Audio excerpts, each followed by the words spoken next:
Olá, bem-vindos ao canal Use Seu Digital. Meu nome é Cuba e hoje eu vou ensinar para vocês a como fazer uma plaquinha de QR Codes para suas redes sociais. Antes de iniciarmos, se gostar do conteúdo, inscreva-se no canal, deixe seu like, compartilhe, deixe seu comentário se houver dúvida, ok? Então, bora pro vídeo.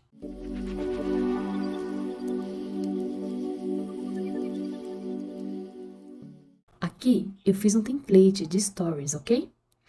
Fiz toda a configuração, coloquei aqui as redes sociais e agora eu vou colocar o link nessas redes sociais. Pronto, agora já coloquei todos os links. Vamos agora transformar este template em um site, porque assim nós conseguimos fazer a URL para colocar no link do QR Code, ok? Então vamos lá. Vamos clicar em compartilhar, mais site. Transformar em site. Vamos clicar em transformar. Pronto, já transformou. Tá vendo que aqui, ó, ficou do tamanho da tela, tá? Da tela do computador. Por isso que tá esse espaço em branco aqui, esse espaço em branco aqui.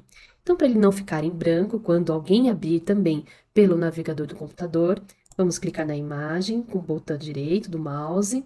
Vamos definir a imagem como plano de fundo e pronto. Eu vou aumentar um pouco. Pronto.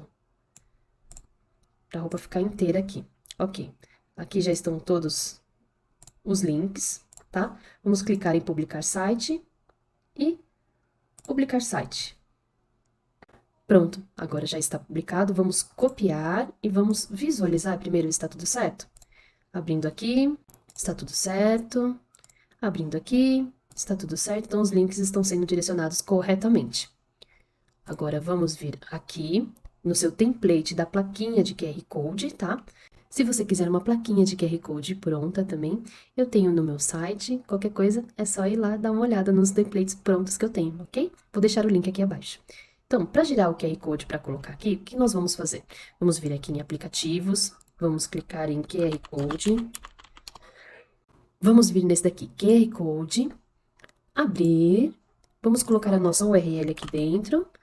Pronto, quer personalizar? Se você quiser mudar a cor de fundo, você pode, e a cor do plano da frente também, ok? A margem de 2 eu vou deixar assim mesmo e gerar código.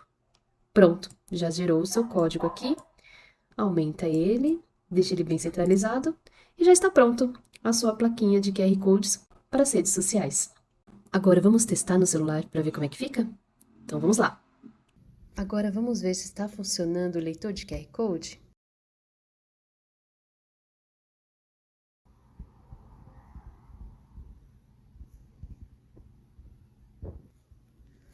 Olha, abriu totalmente certinho. Tá vendo que se você colocar e fizer um template de story, vai ficar certo na tela do celular. Tá vendo que fica bem certo na tela do celular? Se a gente clicar aqui, abre no Instagram, abre no Facebook, vai abrir todas as redes sociais que você colocar aqui, ok? Então, o vídeo de hoje é esse. Gratidão por ter assistido. Não esqueça de se inscrever no canal se gostar do conteúdo, deixar o seu like, seu comentário, compartilhar com quem precisa dessa informação, ok? Até o próximo vídeo. Tchau, tchau!